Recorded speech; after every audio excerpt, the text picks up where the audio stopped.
Olá, boa noite. A graça e a paz da parte do nosso Senhor e Salvador Jesus Cristo. Mais um dia juntos. Apesar de ser o nosso último dia do Congresso, nós louvamos a Deus por cada palestra que aqui ouvimos, nos alegramos diante de Deus por cada louvor que foi aqui ministrado ao nosso coração. Com certeza hoje não será diferente de todos os dias. Ouviremos o Senhor a falar as nossas vidas por meio da palavra que será ministrada pelo reverendo Alain Renner e os louvores que serão entoados pelo nosso amigo e irmão Estênio Masso. Feche os seus olhos, eu quero lhe convidar a orar conosco, agradecendo a Deus por toda essa semana e pedindo que Ele fale aos nossos corações mais uma vez, hoje, assim como foi em todos os dias. Deus amado, nós te louvamos por cada dia diante da Tua presença. Te exaltamos e te agradecemos, Pai, por tamanha experiência que o Senhor nos concedeu essa semana. Pedimos que o Senhor, mais uma vez hoje, se revele a nós por meio da Tua palavra, que o Senhor use o reverendo Alain Renner, Pai, e que possamos ter uma noite gratificante na Tua presença. Em nome do Senhor Jesus. Amém. Ouçamos dois belos louvores com o nosso irmão Estênio Masso.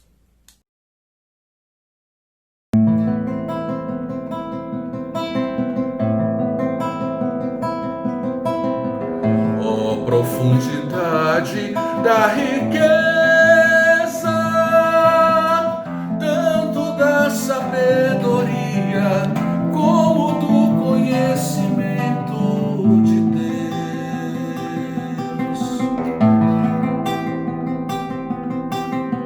Seus juízos são tão insondáveis, tão desconhecidos são os caminhos que Ele já traçou.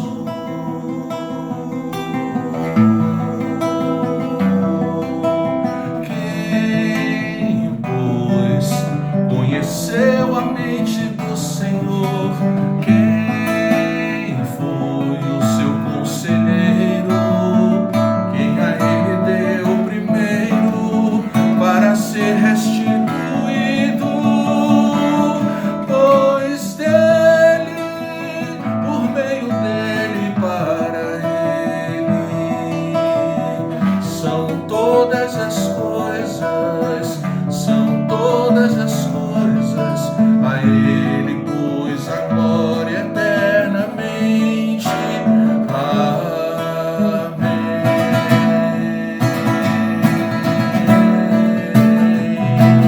Pois dele, por meio dele, para Ele são todas as coisas, são todas as coisas. A Ele, pois, a glória eternamente. A Ele, pois, a glória eternamente.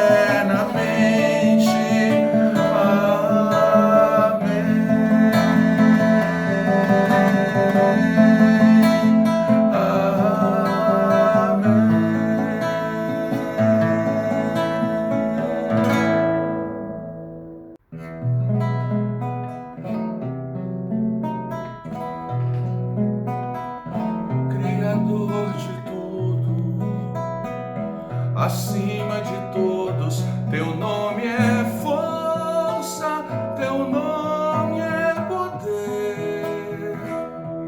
E agradecido por Te conhecer, com reverência para Te adorar, ensino Teu nome pausadamente ao meu coração.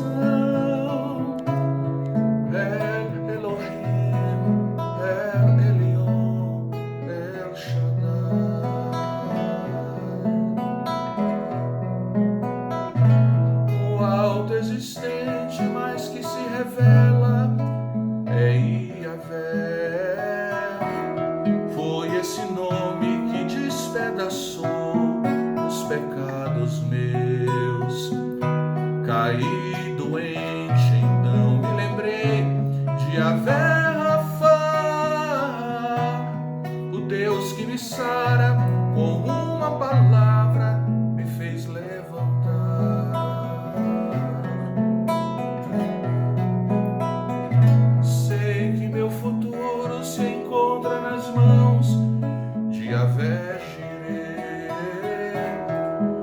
já proveu minha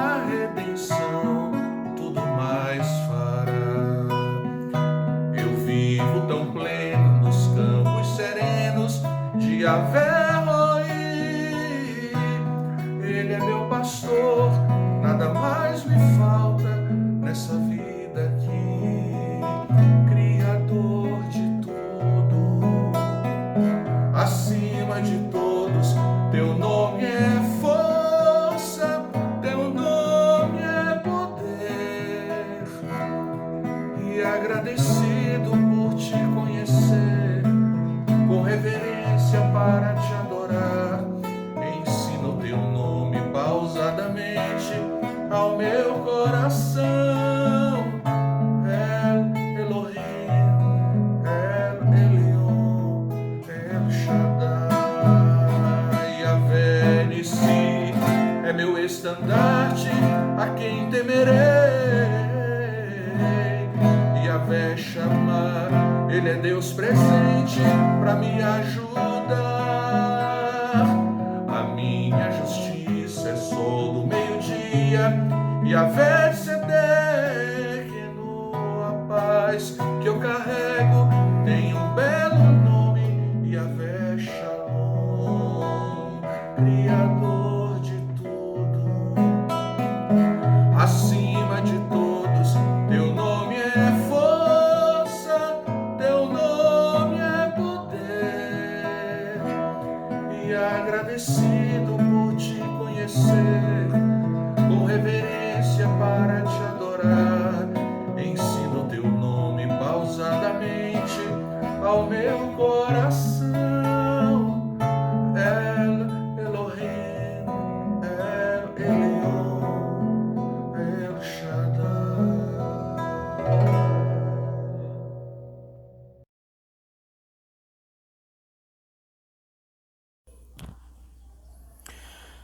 Meus amados irmãos, boa noite. É uma grande satisfação, é uma grande alegria estar participando com todos vocês desta conferência, Santos no Mundo, os puritanos como realmente eram. E nesta ocasião, o nosso assunto é os puritanos e a pregação. O meu objetivo nessa palestra é fazer uma apresentação histórico-teológica a respeito de como os puritanos enxergavam a pregação das Sagradas Escrituras. Nós vamos ler agora, inicialmente, a passagem de Romanos, capítulo 10, do verso 9 até o verso 15. Eu não vou fazer a exposição dessa passagem, mas o motivo de eu lê-la, além de servir como parte da introdução, é que Romanos capítulo 10, do verso 9 até o verso 15, mais especificamente os versos 14 e 15, essa passagem ela sempre se mostrou muito importante na maneira como os puritanos entenderam a pregação. Só para que vocês tenham uma ideia, essa passagem ela foi uma das mais discutidas, ela foi uma das mais usadas na famosa Assembleia de Westminster, que durou de 1643 até 1649. Então, o Dr. Chad Van Dix Horn, o editor das atas da Assembleia de Westminster, ele vai dizer que a pregação ela foi discutida pelo menos 400 vezes ao longo da Assembleia, de maneira que é possível reunir todas as referências à pregação em 8 grandes blocos que representam 8 grandes debates sobre a pregação das Sagradas Escrituras. Mas esse é um assunto para outra palestra. A minha ideia é só que inicialmente vocês já tenham aí um vislumbre da importância que os puritanos davam à pregação. Então eu quero ler com vocês Romanos capítulo 10, do verso 9 até o verso de número 15, um texto muito importante na história de como os puritanos lidavam com a pregação. Romanos 10, do verso 9 ao verso 15, a palavra de Deus diz assim: Se com a tua boca confessares Jesus como Senhor, e em teu coração creres que Deus o ressuscitou dentre os mortos, serás salvo. Porque com o coração se crê para a justiça, e com a boca se confessa a respeito da salvação. Porquanto a Escritura diz: todo aquele que nele crê não será confundido. Pois não há distinção entre judeu e grego, uma vez que o mesmo é o Senhor de todos, rico para com todos os que o invocam. Porque todo aquele que invocar o nome do Senhor será salvo. Como, porém, invocarão aquele em quem não creram? E como crerão naquele de quem nada ouviram?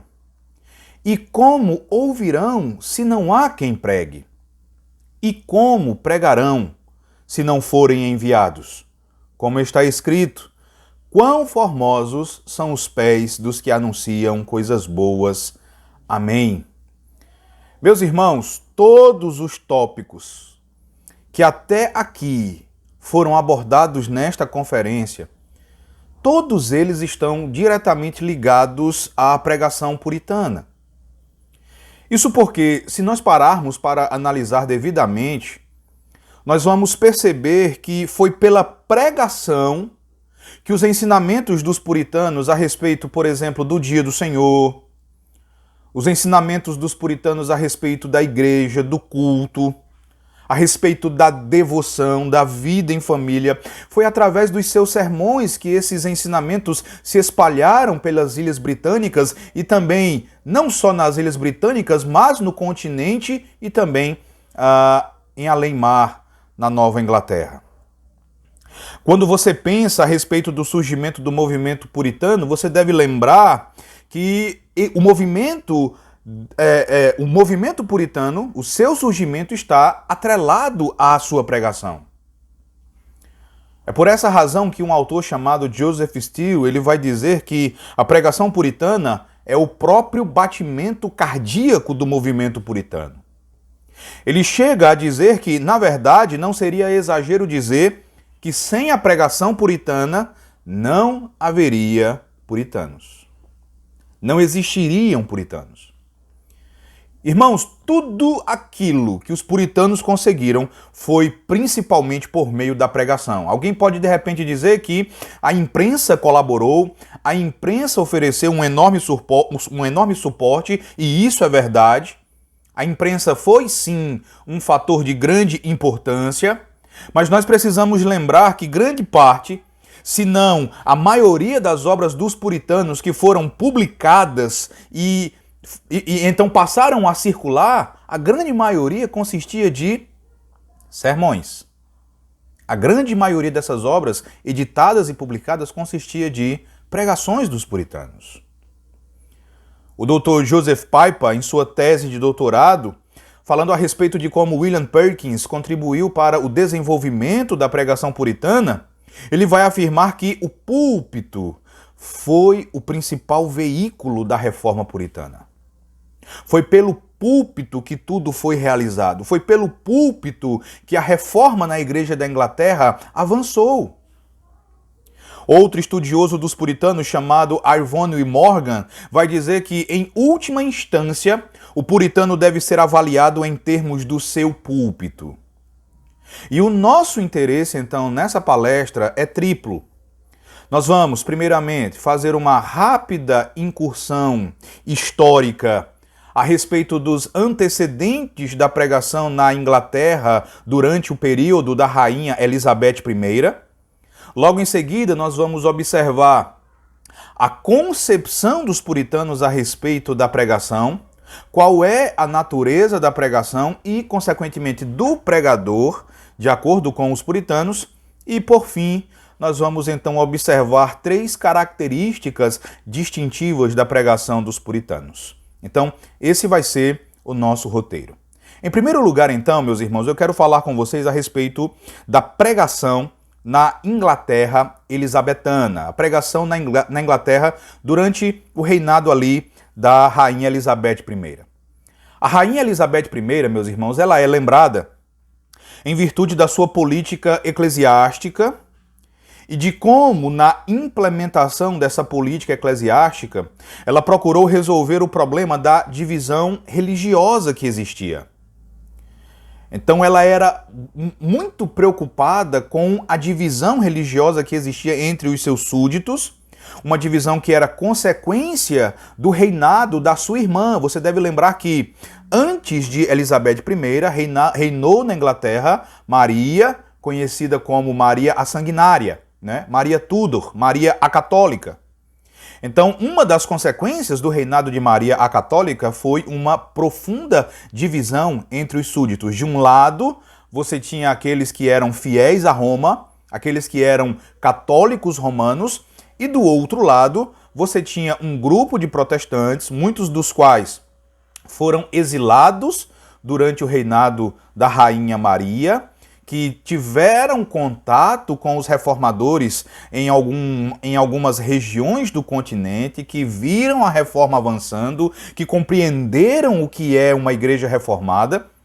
Muitos desses exilados, como John Knox, foram para Genebra, aprenderam aos pés de Calvino, observaram um culto reformado, observaram o que é uma igreja reformada. E agora que Maria era morta e Elizabeth havia ascendido ao trono, esses exilados estavam de volta. E por isso o reino estava dividido. Elizabeth compreendeu que para proteger a unidade do seu governo, ela deveria trabalhar em prol da unidade da igreja. Em virtude disso, ela acabou por adotar uma postura que, de acordo com os estudiosos, foi uma postura conhecida como via média. A ideia dela era adotar um meio termo, uma via média entre os protestantes que foram exilados durante o reinado de Maria e os católicos romanos. Então ela queria encontrar um ponto de equilíbrio, uma via média. E isso acabou desagradando profundamente os protestantes.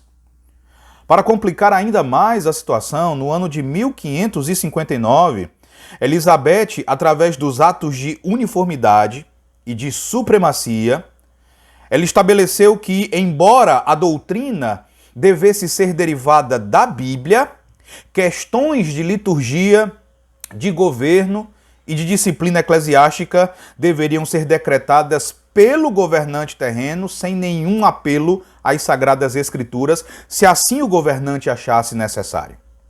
Então, a ideia dela era: doutrina, nós vamos extrair da Bíblia. Questões relacionadas ao culto, questões relacionadas à liturgia, questões relacionadas ao governo da igreja e à disciplina, eu posso decretar, eu posso determinar, uma vez que eu sou a chefe suprema da Igreja da Inglaterra. E, meus irmãos, como consequência dessa atitude de Maria, aqueles que estiveram em contato com muitos centros da reforma no continente, ao retornarem para a Inglaterra, se mostraram profundamente insatisfeitos com as medidas tomadas pela Rainha Elizabeth. Esses protestantes, eles enxergavam que ainda restava muita coisa de Roma. Ainda restava muito lixo católico romano, tanto no governo quanto nas práticas da Igreja da Inglaterra. Eles desejavam que todas as coisas estivessem debaixo do controle da Sagrada Escritura. Eles desejavam que todas as questões fossem definidas pela Bíblia, que o sola Escritura fosse aplicado ao todo da vida da igreja. Eles também estavam profundamente infelizes, descontentes com a falta de disciplina espiritual no governo da igreja. E para piorar, havia uma escassez muito grande de pregadores piedosos e capazes. Era uma situação, então, terrível. Para que vocês tenham uma ideia, o Dr. Chad Van Dixhorn, o editor das atas e das minutas da Assembleia de Westminster, ele faz uma observação muito importante, e essa observação ela nos permite ter uma noção de qual era a real situação da pregação na Igreja da Inglaterra durante o reinado de Elizabeth I. O Dr. Chad Van Dixhorn ele vai dizer o seguinte, observe. A primeira petição da Assembleia de Westminster ao Parlamento incluiu um apelo por um processo rápido da parte do Parlamento contra ministros escandalosos. Entretanto, a dificuldade com ministros não era meramente uma questão de pureza pessoal ou de pureza de culto, como Stephen Marshall e outros afirmaram. Ele conclui dizendo o seguinte: o problema igualmente sério era que muitos ministros não podiam pregar. Muitos ministros não eram capazes de pregar. Thomas Lever, um reformador inglês que foi exilado durante o reinado de Maria Tudor, no ano de 1560, depois de já ter retornado à Inglaterra, ele resolve escrever uma carta para o reformador Heinrich Bullinger, e ele vai se expressar nessa carta dizendo o seguinte: muitas de nossas paróquias não têm clérigos e algumas dioceses estão sem bispo. Dificilmente há 1 em 100 que seja capaz e que esteja disposto a pregar a palavra de Deus. Então essa era a situação. Existiam, meus irmãos, poucos pregadores na igreja da Inglaterra. Em uma palestra em outro lugar, Dixhorn vai dizer que em determinada ocasião a rainha Elizabeth ela afirmou de modo muito tranquilo, afirmando que era bom para a igreja ter poucos pregadores. Então, tem que imaginar a situação. Era bom para a igreja ter poucos pregadores. E, infelizmente, de fato, as igrejas daquele período contavam com poucos pregadores. Um presbiteriano chamado Nehemiah Wallington, ele afirmou que o seu pai, viajando para Londres no ano de 1572, ele passou 8 anos, vejam só, 8 anos sem ouvir um sermão pregado na sua igreja. Tente imaginar o que é uma igreja local viver durante 8 anos sem uma pregação. O resultado, de acordo com o Dr. Dixhorn, foi que a igreja da Inglaterra se tornou morta.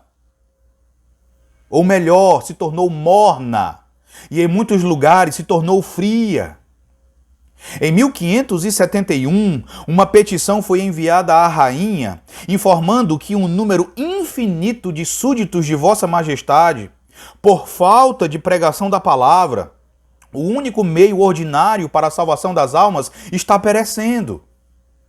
12 anos depois, os puritanos continuavam dizendo a mesma coisa. Um deles, um dos puritanos, chegou a dizer que a palavra de Deus pregada trazia vida. E visto que o povo necessitava da palavra de Deus aplicada, a ausência de um ministro capaz de pregar a palavra é algo perigoso e ameaçador ao bem-estar do rebanho. E o que é alarmante é que, veja, Elizabeth morre no ano de 1603. E mesmo depois da morte de Elizabeth, a situação ela continua preocupante. A situação permanece a mesma. Em 1603, para que vocês tenham uma ideia, a Igreja da Inglaterra contava com 9.244 paróquias. Dessas 9.244, ou para essas 9.244 paróquias, existiam apenas 4.830 pregadores licenciados.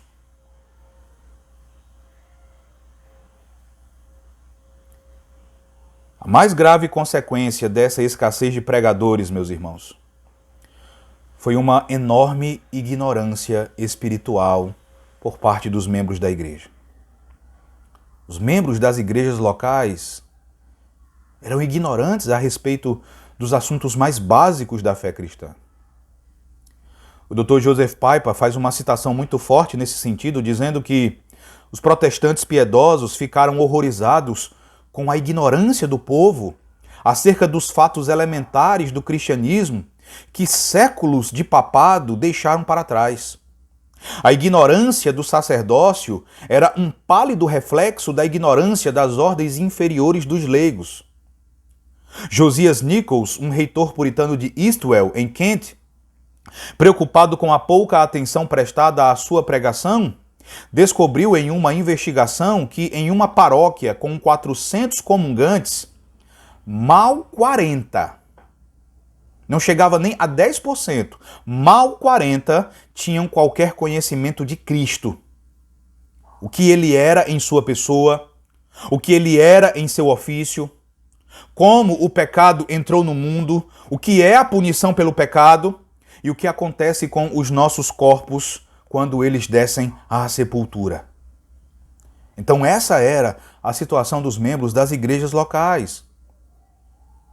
Se a gente avançar um pouco mais e chegarmos à década de 1640, nós vamos encontrar exatamente a mesma situação. A situação era a mesma, e meus irmãos, esse quadro de reforma incompleta e esse quadro de escassez de pregadores nos ajuda a compreender como foi que o movimento puritano surgiu e como ele foi ganhando força na Inglaterra. Um historiador chamado Ian Breward, ele vai dizer, nesse contexto, os esforços de cada pastor paroquial passaram a ter uma importância muito maior do que em Genebra. Parecia que a reforma, na profundidade desejada pelos puritanos, só poderia ser alcançada quando um piedoso e um articulado reformador pudesse ser encontrado em cada púlpito. A reforma viria pelo púlpito, ela viria pela pregação, mas para que ela acontecesse, cada igreja local teria de contar com um pregador, ou como ele coloca aqui, com um reformador que fosse piedoso e fosse então articulado, ou seja, fosse um homem capaz de pregar as Sagradas Escrituras.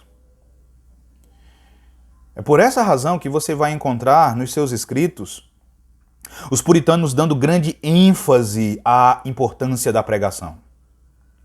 É por essa razão que nós vamos encontrá-los discorrendo sobre o quão importante é a pregação. Por exemplo, um homem chamado Ralph Kirk, que era pastor da igreja de Manchester, ele afirmou em 1604, ele disse que nenhum homem foi salvo senão pela pregação.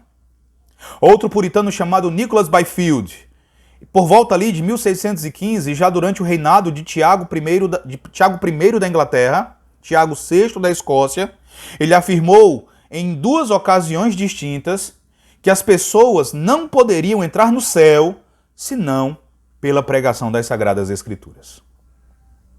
Então percebam a ênfase.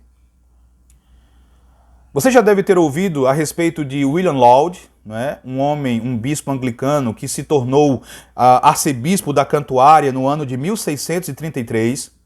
Quando William Laud assumiu o arcebispado da Cantuária, ele tratou de perseguir os puritanos. Ele tratou de reprimir a pregação dos puritanos. Então, um aspecto da pregação movida por William Laud foi diminuir a importância da pregação e, de outro lado, ele então eleva a importância dos sacramentos. Ele vai desfazer aquilo que foi feito pelos reformadores. Você deve lembrar que os reformadores colocaram a palavra no centro. Eles tiraram a centralidade dos sacramentos, colocaram o centro do culto como sendo a exposição das Sagradas Escrituras, e William Laud, para que você entenda como Roma ainda permanecia influenciando de maneira profunda a igreja anglicana, William Laud ele retorna com a ênfase sacramental na igreja da Inglaterra. Um historiador muito interessado no período da igreja elisabetana, um homem chamado Paul Seaver, ele vai fazer a seguinte observação. Aqui é uma observação sobre o arcebispado de William Laud. Ele vai dizer: o arcebispo Laud, sem nunca se equivocar, inverteu a posição puritana. De acordo com ele, reverência é reconhecida apropriadamente no altar, pois é o melhor lugar para Deus habitar sobre a terra. Eu digo o mais extraordinário, mesmo maior que o púlpito. E aí ele vai dizer o seguinte, observe. Pois no púlpito é dito hoc est verbum meum, ou seja, esta é a minha palavra. Mas no altar é dito hoc est corpus meum, isto é, o meu corpo.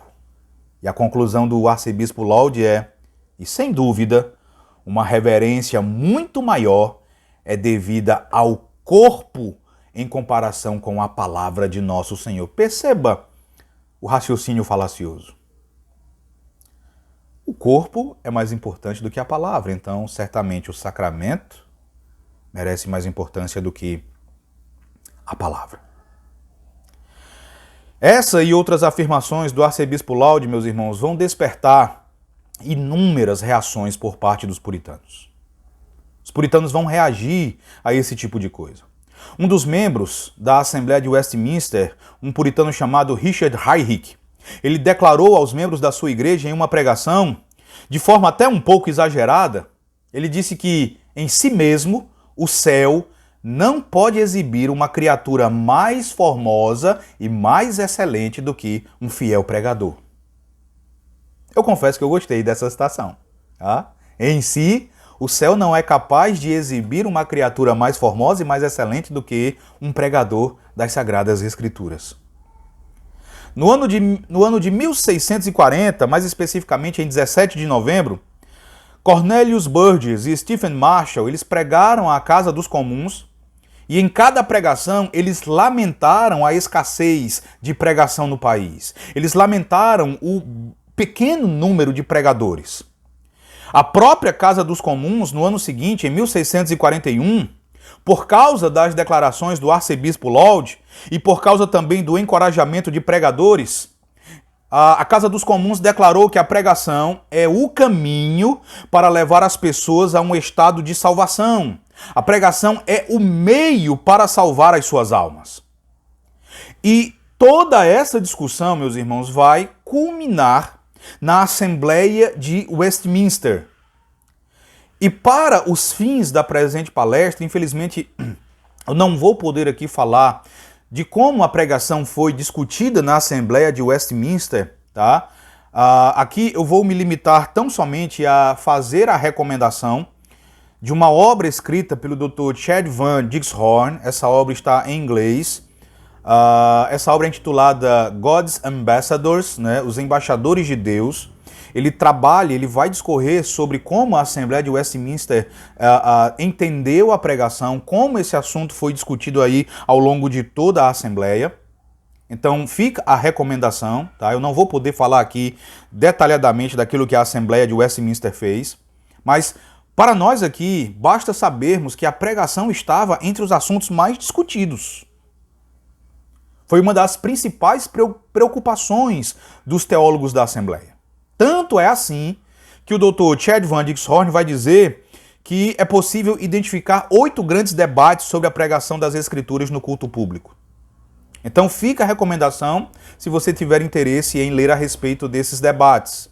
Tá? Na verdade, eu já traduzi um trecho desse livro. Tá? Quem sabe depois eu até, com a autorização, né, com a devida autorização, eu possa disponibilizar esse trecho.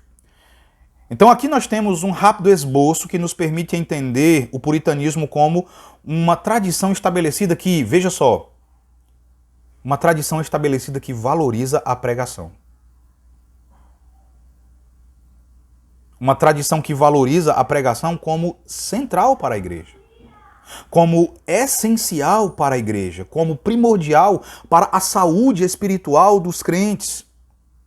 Uma tradição que fala da pregação como o meio ordinário para a salvação dos eleitos de Deus.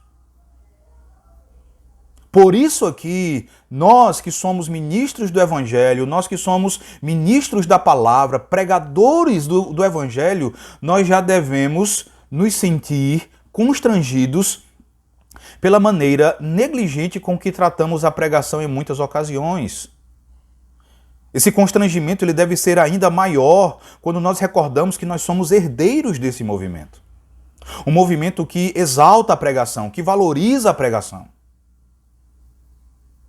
E nós vamos entender a razão dessa valorização quando nós observarmos agora a natureza da pregação de acordo com os puritanos. Meus irmãos, toda essa ênfase puritana na importância da pregação encontra o seu fundamento naquilo que as Sagradas Escrituras falam sobre a pregação das Sagradas Escrituras e naquilo que a Bíblia fala sobre o pregador. Há pouco eu mencionei a declaração feita pela Casa dos Comuns no ano de 1641, bem como os debates a respeito da pregação que foram travados na Assembleia de Westminster. Essa declaração da Casa dos Comuns e esses debates travados durante a Assembleia, eles se fundamentaram em algumas passagens bíblicas, sendo Romanos capítulo 10, do verso 13 até o verso 15, uma das principais passagens, se não a principal delas. Então, o texto que nós lemos no início, ele sempre foi utilizado como fundamento para o entendimento reformado puritano acerca da pregação.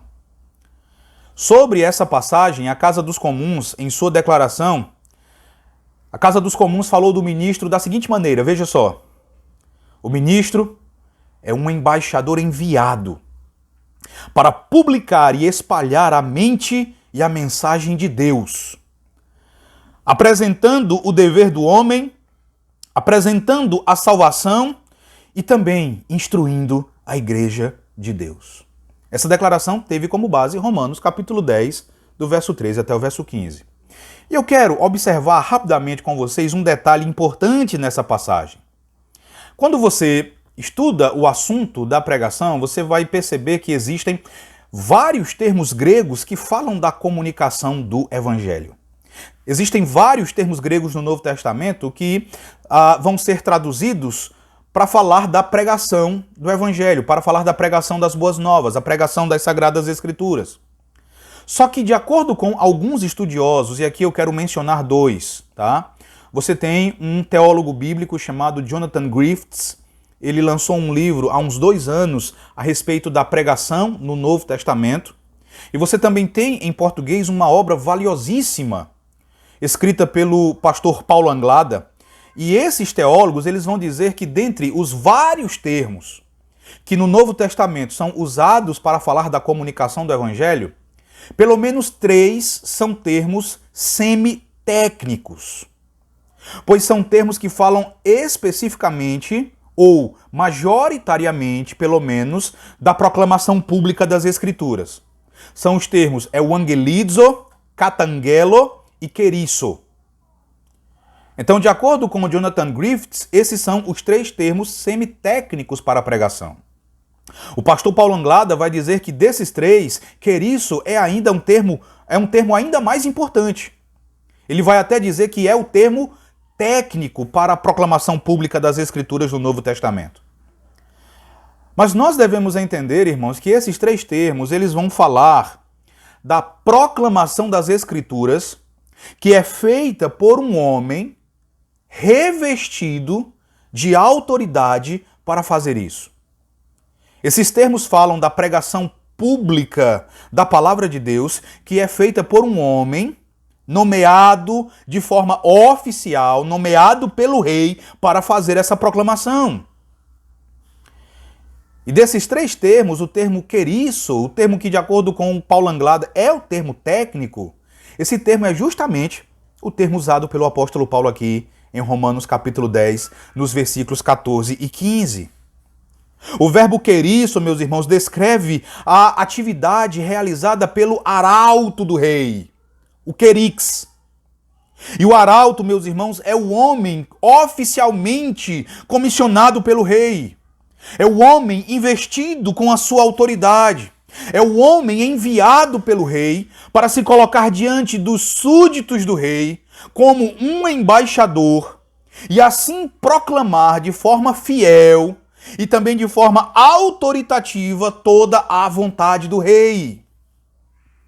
Jonathan Griffiths apresenta em sua obra uma tabela com todos os usos do verbo kerisso no Novo Testamento. E ele chega a uma conclusão importante que nos ajuda a entender a concepção dos puritanos. Ele vai dizer, na vasta maioria dos casos onde kerisso é usado, o agente da proclamação é uma pessoa de reconhecida autoridade. João Batista, Jesus, um apóstolo ou um agente apostólico. Ele vai dizer que apenas ocasionalmente a pessoa que proclama não é especificada. Mas o uso do termo fala de homens comissionados de forma especial, oficial, para fazer essa proclamação. É daí que vem a ênfase dos puritanos sobre a necessidade de o pregador ser alguém revestido com o ofício. Com o ofício do ministério da palavra.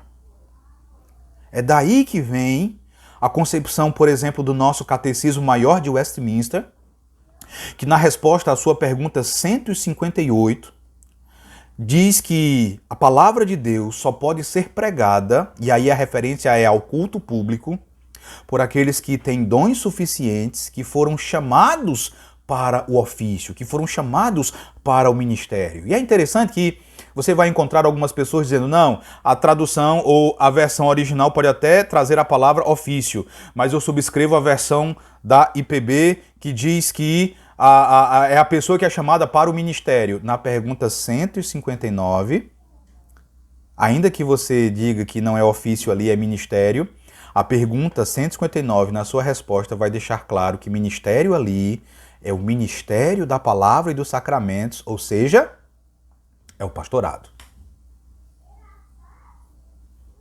É por essa razão a ênfase dos puritanos. Um puritano, um presbiteriano escocês chamado John Brown, de Wanfrey, ele viveu de 1610 a 1679 e ele fez duas observações muito interessantes sobre essa passagem de Romanos, sobre a importância da pregação para a salvação e sobre a figura do pregador como um arauto. Ele fez algumas observações bem interessantes e eu quero compartilhar com vocês. John Brown vai dizer assim: e como ouvirão sem um pregador? Como elas podem ser confirmadas nessas questões, a menos que alguns sejam separados intencionalmente para esse ofício e trabalho, que é pregar com autoridade as boas novas do Evangelho? Como eles pregarão, exceto se forem enviados? Como eles tomarão sobre si esse ofício, que é pregar com autoridade, a menos que tenham um comissionamento e a menos que sejam autorizados para esse efeito? Se você observar, no final do verso 15 de Romanos 10, o apóstolo Paulo faz uma citação de uma passagem do livro do profeta Isaías. Sobre essa citação feita pelo apóstolo Paulo, John Brown, ele vai dizer o seguinte: agora, por essa passagem assim citada, ele esclarece a suma do que está dizendo, isto é, que o evangelho deve ser pregado e que isso não pode ser feito sem um comissionamento do Senhor. Veja, o evangelho deve ser pregado, mas para que ele possa ser pregado, e lembre, a ideia aqui é a proclamação pública das Escrituras. Para que ele possa ser pregado, é preciso que exista um comissionamento do Senhor. E John Brown aplica a questão fazendo a seguinte afirmação a respeito da importância da pregação e do papel dos ministros do evangelho. Ele vai dizer assim, é extraordinário. Entretanto, muitos podem desprezar a pregação da palavra e considerá-la tolice, e podem pensar que também são edificados na fé, se não melhor, por seus próprios estudos particulares sem a pregação pública. Contudo, por mais que Deus se agrade em abençoar esses meios particulares para alguns, ele designou a pregação pública como o meio ordinário da salvação e para alicerçar as pessoas no conhecimento de Deus, de modo que ninguém que tenha o costume de negligenciar a pregação tenha motivos para esperar a bênção de Deus sobre os seus esforços particulares. O meio ordinário de Deus gerar fé nas almas é pela pregação de homens no ofício, que são autorizados, não pelos dons apenas, mas também por uma comissão autoritativa. E esse é o dever dos pastores e homens no ofício: gerar filhos de Deus e, pela sua pregação, operar a fé em seus ouvintes. Um dos mais célebres, um dos mais conhecidos puritanos escoceses e membro da Assembleia de Westminster, George Gillespie,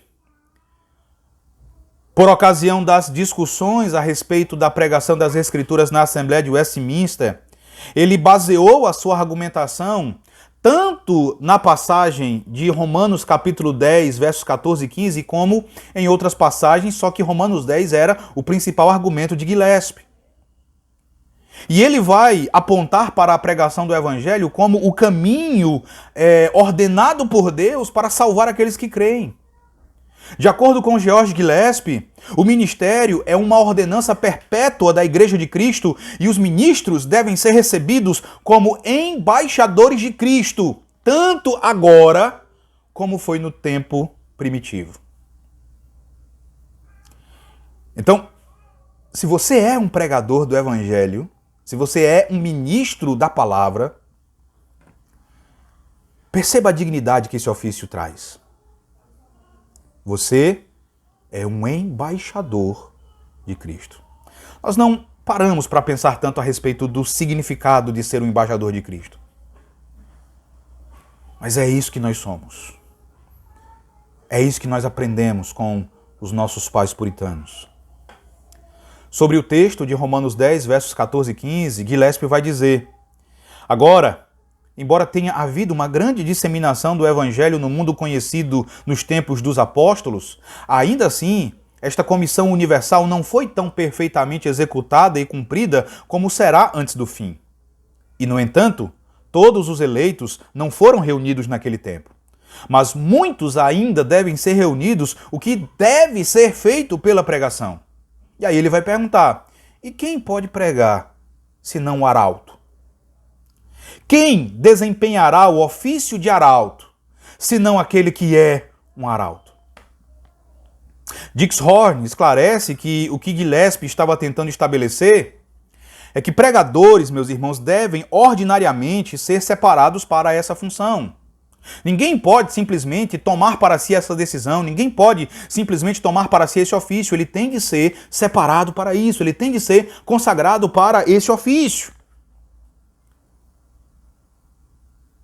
Dixhorn vai dizer assim: a pergunta final, na série de perguntas levantadas pelo apóstolo Paulo em Romanos 10, pertence à consagração do pregador. Pois Paulo pergunta: como pregarão se não forem enviados? Veja, há um envio. Esse envio é um ato oficial. É um comissionamento real.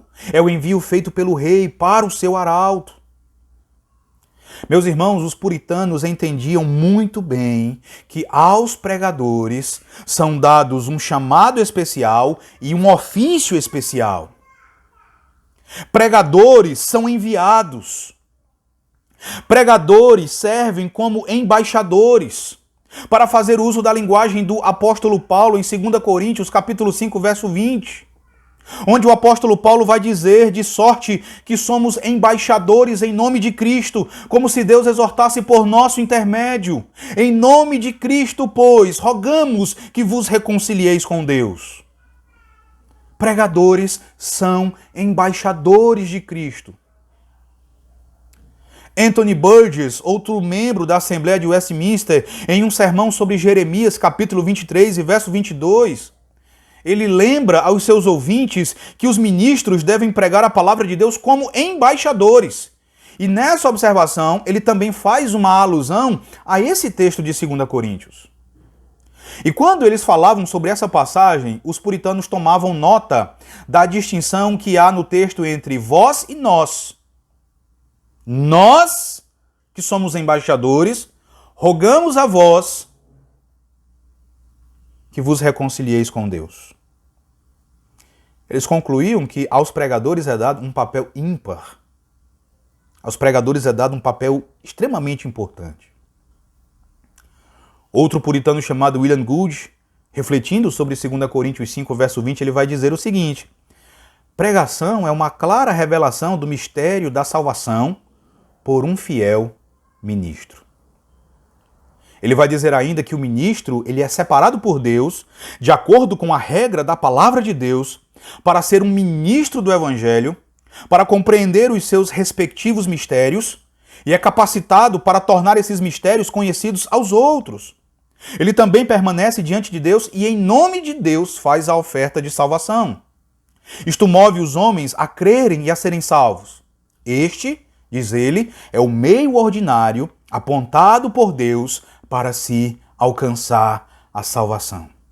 E se esse é o caso, William Goode vai concluir: então você, ministro, você deve pregar fervorosamente, e ministros que são negligentes quanto à pregação, devem temer o castigo de Deus, pois são embaixadores fiéis. Na teologia dos puritanos, se um dia um presbitério impôs as mãos sobre você e ordenou você ao sagrado ministério, ao ministério da palavra e dos sacramentos, nesse ato, você foi feito um embaixador de Cristo. Você foi feito um arauto do rei pactual. E você tem o dever de se colocar diante dos súditos do rei pactual e de maneira fiel, de maneira zelosa e de maneira autoritativa, você tem o dever de proclamar a palavra do rei. E por essa razão você não pode, em hipótese alguma, negligenciar a pregação das Escrituras. Nós somos arautos, meus irmãos.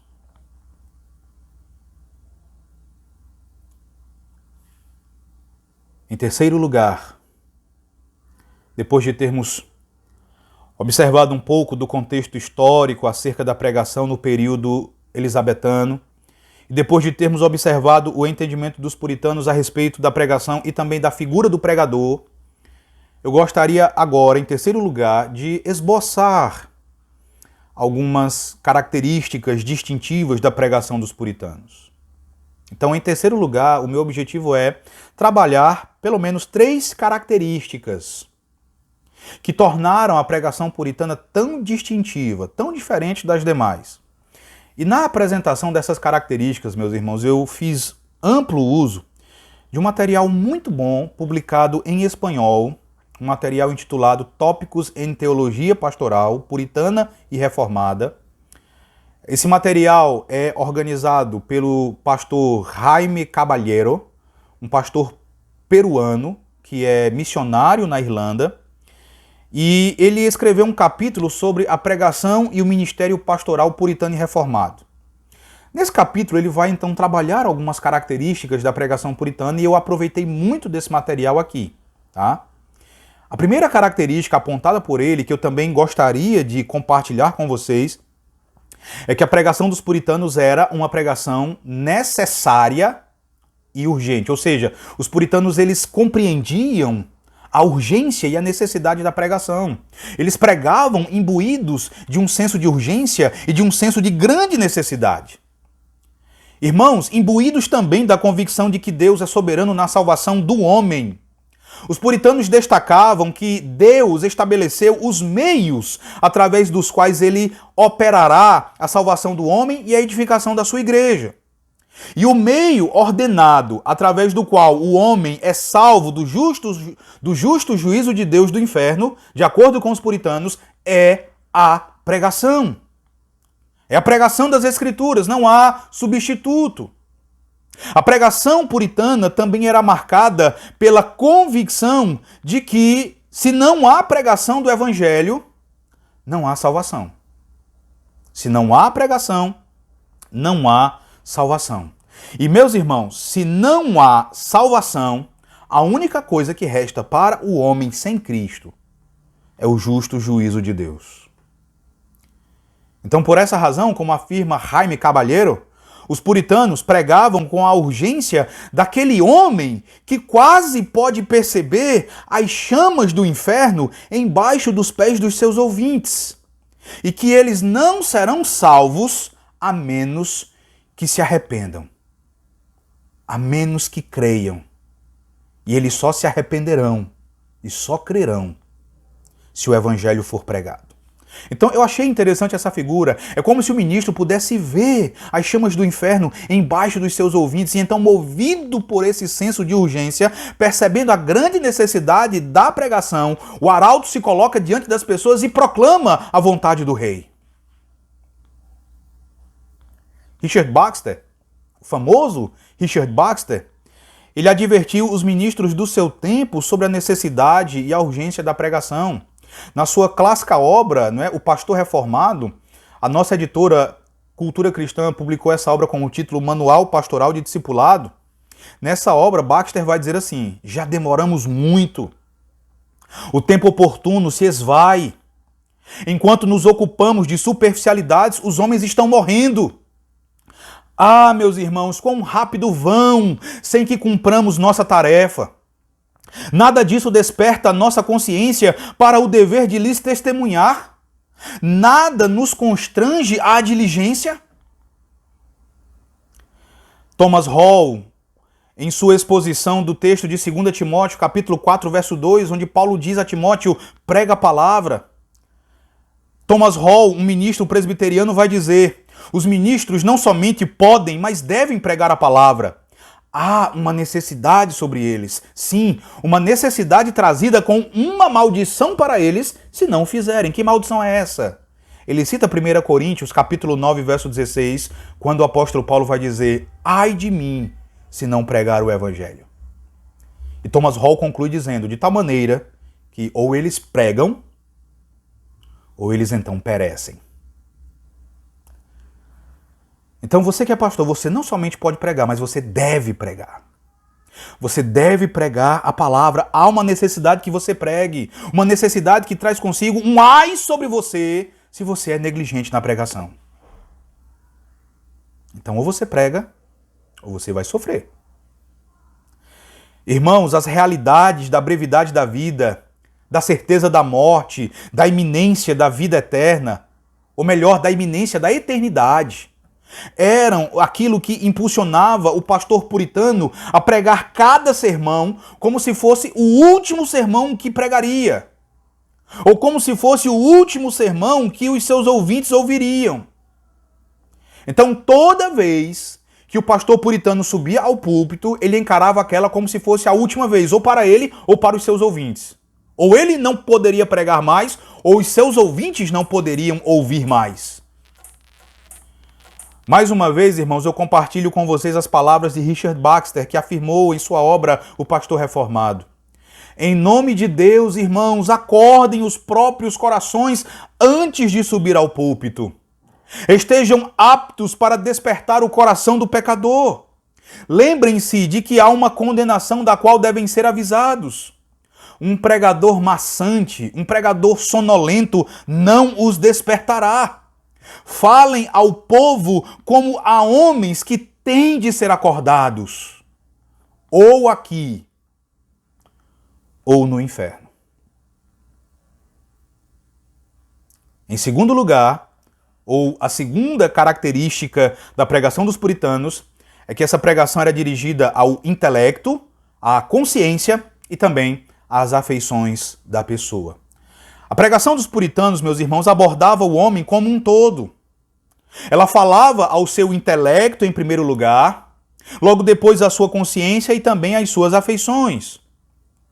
Nós temos algo de extrema importância aqui, meus irmãos, pois como destaca Jaime Caballero, mesmo diante da tremenda necessidade e da grande urgência da pregação, essa pregação tinha de estar enraizada em uma sólida exegese das Sagradas Escrituras.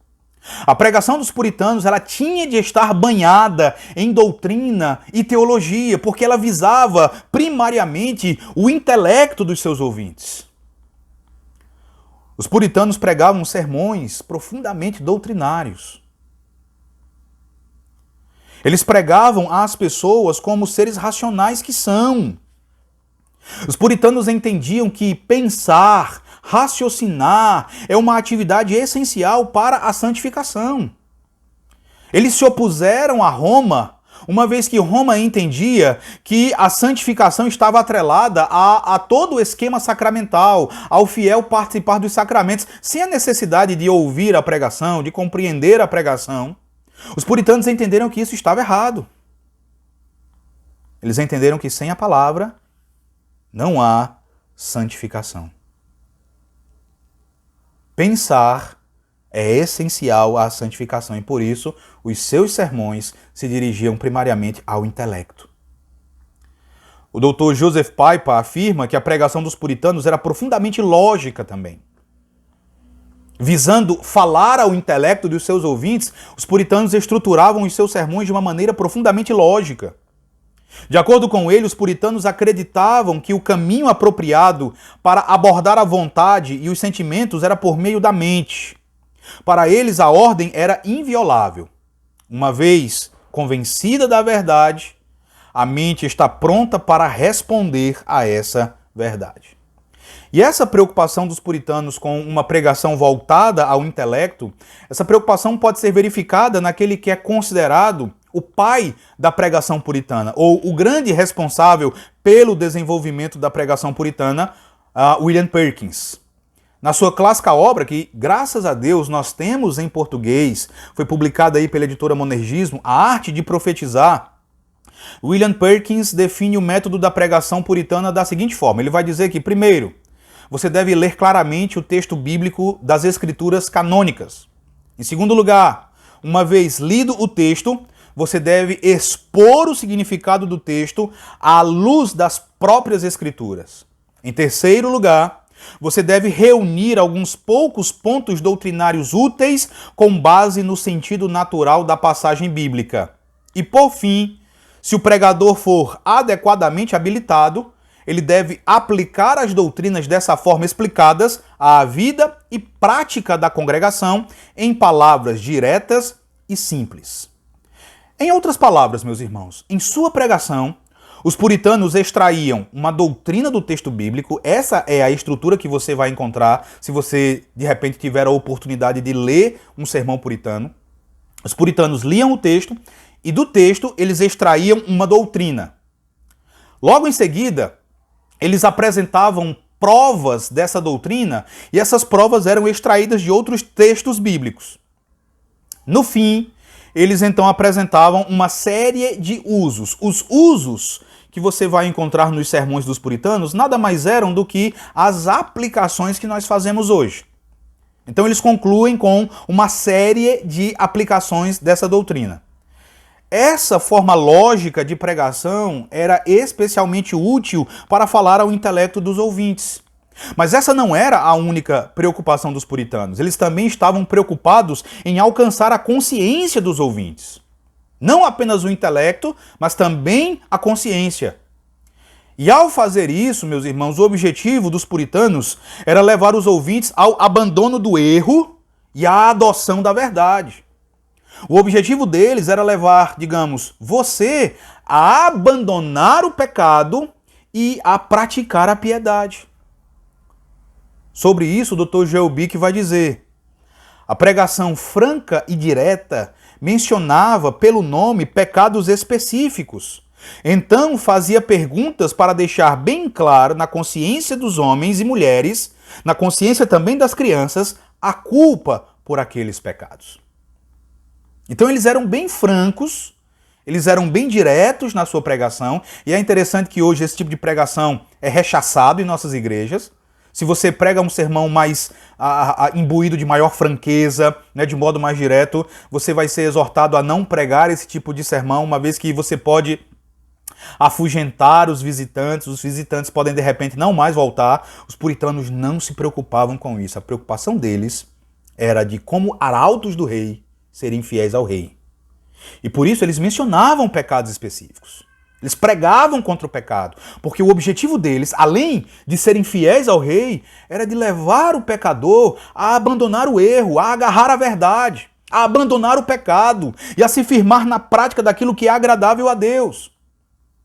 Há um dito cujo autor, sabe-se que é um puritano, mas é um autor desconhecido, que é muito interessante. O dito diz assim: devemos ir com a vara da verdade divina e bater em cada arbusto atrás do qual se esconde um pecador, até que, como Adão, que se escondia, ele surja nu diante de Deus.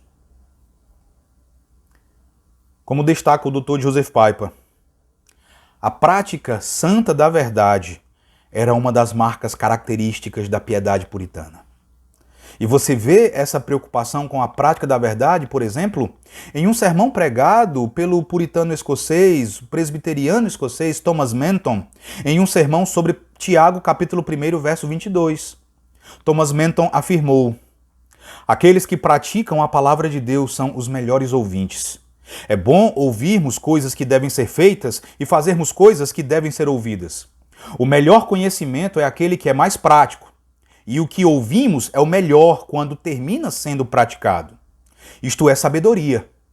Irá a palavra de modo a podermos sair melhores. Meus irmãos, o objetivo dos puritanos na pregação era ir através do intelecto para a consciência do indivíduo.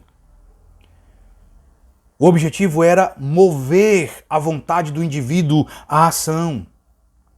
Então, me permitam, neste ponto, citar não um puritano, não um teólogo do século XVII, mas um grande dogmático, né, o teólogo sistemático holandês Herman Bavinck, que em sua obra sobre pregação, né, recentemente saiu uma obra escrita por Bavinck sobre a pregação, e ele vai fazer a seguinte afirmação sobre a necessidade de o pregador mirar a consciência dos seus ouvintes.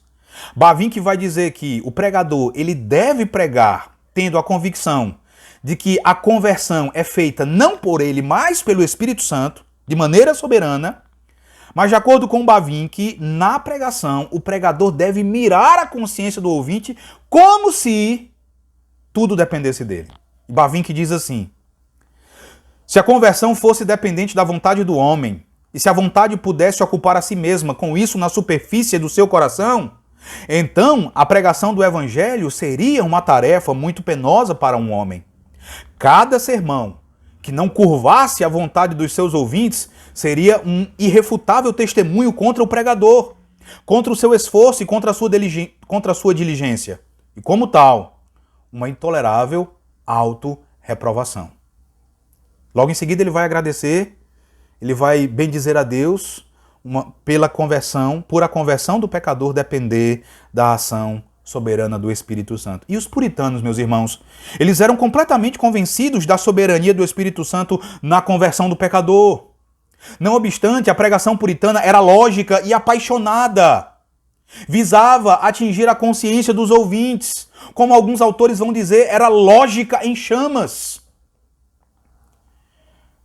Mas eles também pregavam, objetivando atingir as afeições da pessoa. Eles pregavam preocupados não apenas com o intelecto, não apenas com a consciência, mas também com as afeições do indivíduo. Um autor chamado Clifford Boone, que escreveu sobre a pregação de John Flavel, ele vai dizer que o grande desejo dos pregadores puritanos era despertar na pessoa desejo por Cristo. Então é por isso que eles pregavam as afeições da pessoa. E nesse sentido, John Flavel se destaca. John Flavel, outro grande ministro presbiteriano do século XVII. Ele dizia, por exemplo, que as afeições desempenham um papel primordial em mover a vontade da pessoa a uma decisão.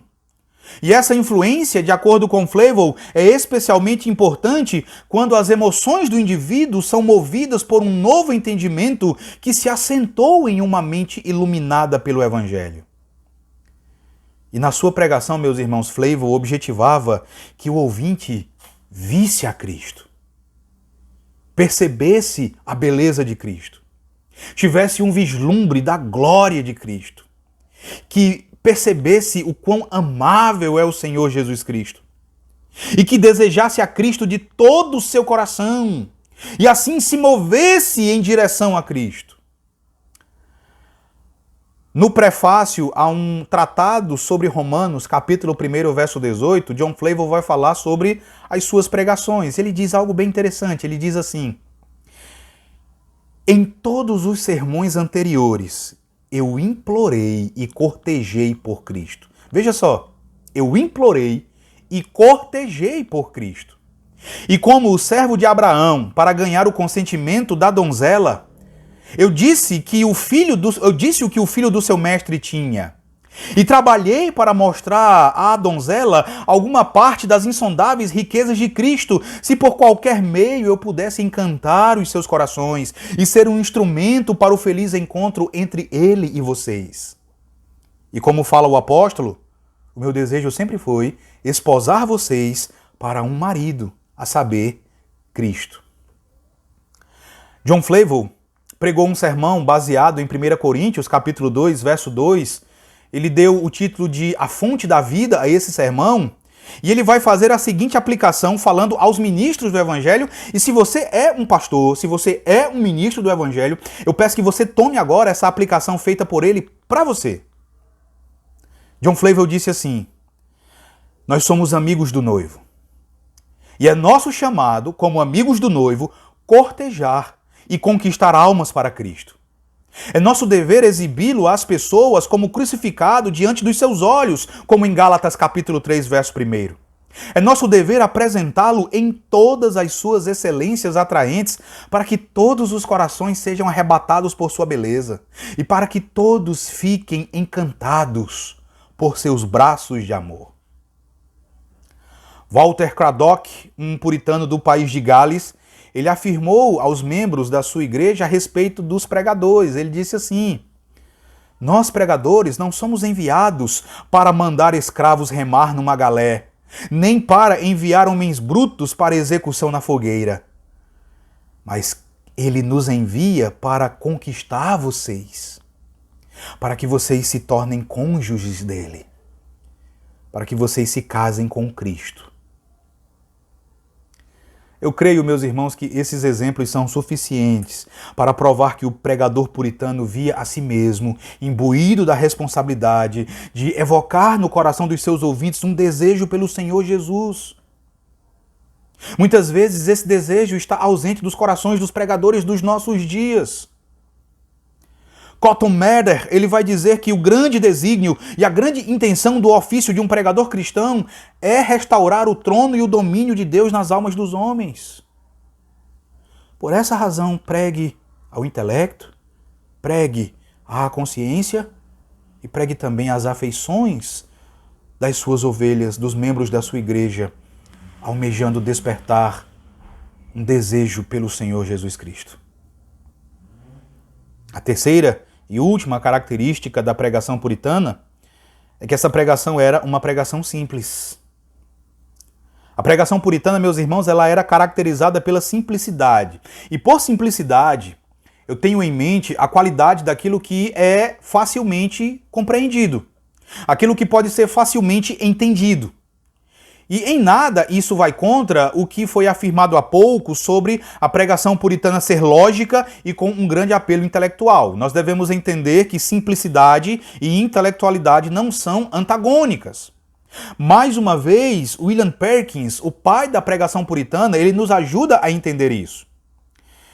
E no seu comentário à Epístola aos Gálatas, quando ele começa a comentar o capítulo 3, William Perkins vai dizer o seguinte sobre a simplicidade na pregação. Ele diz assim: devemos observar as propriedades do ministério da palavra. A primeira propriedade é que o ministério da palavra deve ser simples, claro e evidente, como se a doutrina fosse desenhada e pintada diante dos olhos dos homens. E aí veja o que ele vai dizer. Portanto, a Igreja de Roma age perversamente ao manter as Escrituras em uma língua desconhecida, pois isso é esconder das pessoas aquilo que deve ser pintado diante dos seus olhos e diante das suas mentes. Da mesma forma, outro tipo de pregação deve ser responsabilizado, que é aquele tipo que mistura ao longo do sermão uma variedade de idiomas, e isso é exibido aos olhos dos não instruídos. Se você prega assim, diz William Perkins, você transforma a pregação em um sinal de maldição para os incrédulos, conforme 1 Coríntios capítulo 14, verso 22. E nesse tipo de pregação nós não pintamos Cristo, mas pintamos o nosso próprio ego. É um provérbio entre nós. Foi um sermão bem simples e eu digo novamente, quanto mais simples, melhor. O que ele diz aqui nessa segunda parte, meus irmãos, é especialmente relevante para nós, ministros protestantes, ministros reformados, que muitas vezes ficamos preocupados demais em nossa pregação de falarmos nas línguas originais, de citarmos termos, de citarmos às vezes expressões inteiras no original grego ou no original hebraico. Ele vai dizer, se você tem preocupação em pregar assim, você se torna culpado de transformar a pregação em um sinal de maldição para os incrédulos, porque não há compreensão. As pessoas não instruídas não compreendem isso. E é por isso que ele vai dizer que quanto mais simples um sermão, melhor. Há uma obra publicada em português bem conhecida, escrita por Leland Ryken. Nessa obra ele cita um historiador puritano chamado Thomas Fuller, que deu o seguinte testemunho a respeito dos sermões de William Perkins. Lembre, William Perkins dizia que quanto mais simples, melhor. E Thomas Fuller, falando sobre a pregação de Perkins, vai dizer: seus sermões não eram tão simples, visto que os piedosamente cultos o admiravam, mas também não eram tão cultos, visto que os mais simples, de fato, entendiam o que era pregado por ele. Era um sermão que atendia às necessidades dos mais eruditos e dos mais simples. Henry Smith, que foi considerado o pregador puritano mais popular da Londres elizabetana, ele vai dizer: pregar com simplicidade não é pregar com ignorância ou de maneira desordenada, mas de forma acessível e clara, para que o ouvinte mais simples possa entender o que é ensinado como se estivesse ouvindo o seu nome. Richard Sibbes, por sua vez, afirmou que a verdade nada teme tanto quanto o encobrimento, e a verdade nada deseja tanto quanto ser claramente exposta à vista de todos. E ele vai dizer: quanto mais nua a verdade, mais adorável e mais poderosa. Meus irmãos, os puritanos faziam duras críticas aos pregadores da igreja anglicana, uma vez que os pregadores anglicanos se deleitavam na leitura de homilias repletas de citações de autores de autores escolásticos e na citação de termos e expressões nas línguas originais. Mas os sermões anglicanos ou as homilias anglicanas não apresentavam nenhuma exposição do texto em si. Eram citações e mais citações de termos latinos, termos gregos, e o único objetivo dessas homilias era entreter os ouvintes, era deslumbrar os ouvintes, era encantá-los com o conhecimento e com a oratória do pregador. Os puritanos reagiram a isso dizendo que o objetivo da pregação deve ser ensinar, edificar, instruir, não deslumbrar, não entreter. Leland Ryken vai dizer que a pregação puritana evitava esse tipo de coisa. Ele diz assim: o que os puritanos não queriam era um plágio de citações ou um estilo muito adornado que chamava demasiadamente a atenção à sua própria pomposidade. Para Samuel Torchell, era sinal de pregação ruim dizer quantos autores temos lido, o quanto somos familiarizados com os escolásticos, que linguistas críticos somos ou coisa semelhante. Samuel Torchell dizia: essa é uma miserável ostentação. Então pregue o texto de maneira simples, porém profunda. Pregue o texto de maneira erudita, porém compreensível a todos os seus ouvintes. Eu quero concluir esta palestra, meus irmãos, a respeito dos puritanos e da pregação, falando de maneira muito direta, falando de maneira muito franca a todos os pregadores, a todos os ministros do Evangelho que estão acompanhando, e eu quero pedir a vocês, eu quero apelar a vocês, a que vocês preguem, não exatamente com a mesma estrutura dos puritanos. Não é o meu desejo que os sermões de vocês durem o mesmo tempo que duravam os sermões dos puritanos. Mas o que eu estou dizendo aqui, o meu apelo a vocês, é para que vocês, meus irmãos, se sintam desafiados a encararem a pregação com o mesmo senso de urgência, com a mesma compreensão acerca da necessidade, com a mesma importância e com a mesma disposição dos nossos antepassados na fé, os nossos pais puritanos. É bem verdade que nós vivemos em um país e em um contexto evangélico no qual os puritanos são alvo de muitas críticas. E, na verdade, os puritanos sempre foram alvos de muitas críticas. É bem verdade também que, hoje em dia, aqueles que se identificam com a teologia dos puritanos, muitas vezes e em muitos lugares, são perseguidos, são difamados. Mas não se sintam desencorajados por qualquer perseguição. Não se sintam desanimados em imitar os puritanos em sua preocupação e em sua concepção, em sua convicção acerca da pregação. J.I. Packer, em sua clássica obra Entre os Gigantes de Deus, ele vai dizer que o bem-estar da igreja moderna depende, em grande parte, do reavivamento da pregação segundo o molde puritano. E, meus irmãos, esta também é a minha convicção. E, portanto, eu encerro suplicando a Deus e apelando a vocês também, que cada um de vocês, chamado para o sagrado ministério da palavra e dos sacramentos, veja a si mesmo como um arauto comissionado pelo grande rei. Você não foi apenas ordenado por um presbitério, mas o presbitério foi o sinal visível.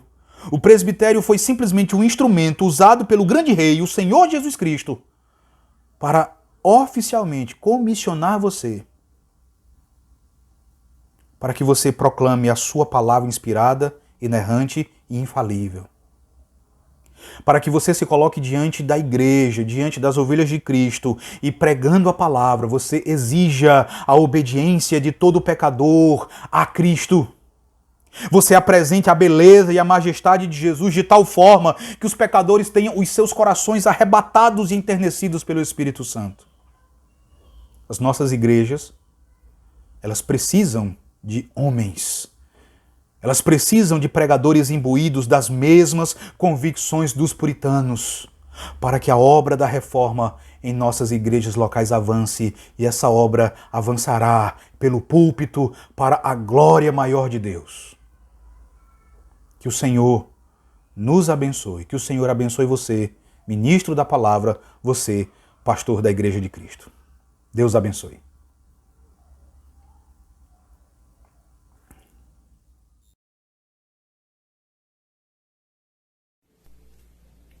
Nossa gratidão, reverendo Alain René, por uma tão bela mensagem ao nosso coração. O congresso não acabou aqui. Eu peço que você fique conosco até o final, porque logo depois dessa minha breve palavra, você assistirá a um louvor maravilhoso. Louvor esse que marcou e marca gerações e que traz uma história a qual nós estamos inseridos. Eu não vou falar, quero deixar você na curiosidade. Antes de passarmos para o louvor, eu quero aqui mais uma vez, como iniciei, quero concluir esse congresso, agradecendo em primeiro lugar a Deus, louvando ao Senhor por ter nos permitido nos encontrar todos os dias aqui para aprender mais e mais dele, para viver uma vida de pureza, para viver uma teologia saudável. Quero agradecer também aos reverendos Everton Tocachique, Samuel Vitalino, Charles Oliveira, André Felipe, Alain René, aos músicos Estênios Massos, Ramon Goulart e o reverendo também André Felipe, que nos alegrou com belos louvores de autoria. Que o Senhor continue os abençoando, usando para a glória dele. E a você, meu querido irmão, que se inscreveu e participou conosco todos esses dias, que o Senhor continue fazendo crescer cada dia mais, com sede e fome da palavra dele, e de viver essa pureza para a glória e exaltação dele. Escute agora esse belo louvor, se delicie nele, se alegre no Senhor, que é o nosso castelo forte. Deus assim nos abençoe. E se um dia você estiver aqui em Pernambuco, Olinda, eu quero lhe convidar a conhecer a primeira igreja presbiteriana de Peixinhos, a qual eu sou o pastor. Foi um prazer estar com vocês. Deus os abençoe, em nome do Senhor Jesus, mais e mais.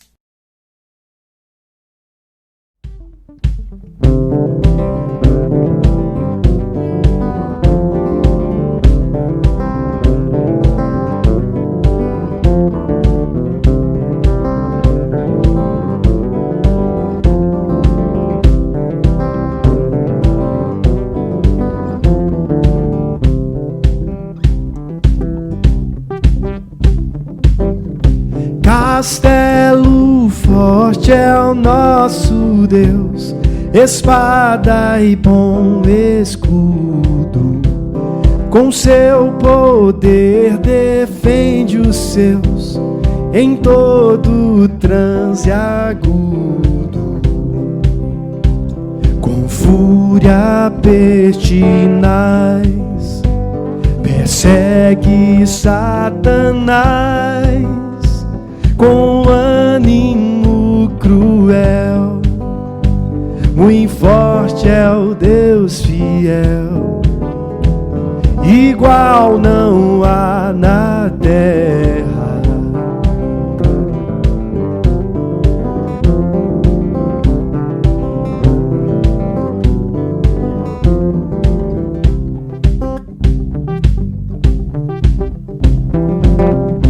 A força do homem nada faz, sozinho está perdido, mas nosso Deus socorro traz em seu Filho escolhido.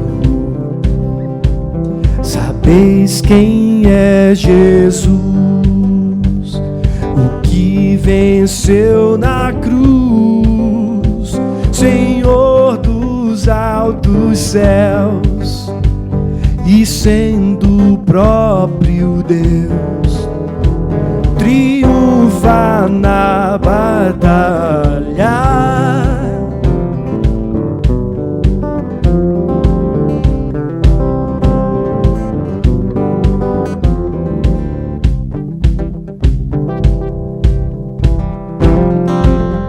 Se nos quisessem devorar, demônios não contados não nos iriam derrotar, nem ver-nos assustados. O príncipe do mal, com seu plano infernal, já condenado está, vencido cairá por uma só palavra.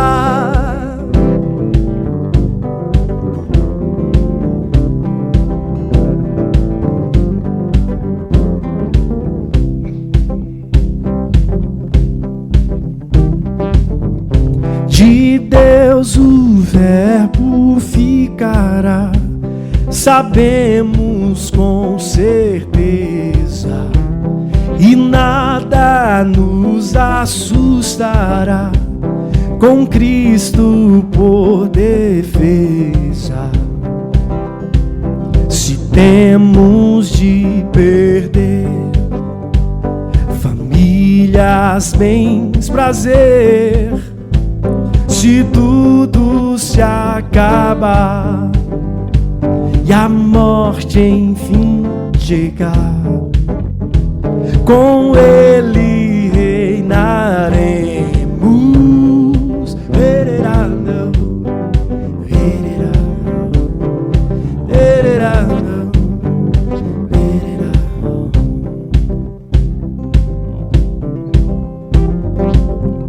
Castelo forte é o nosso Deus, espada e bom escudo.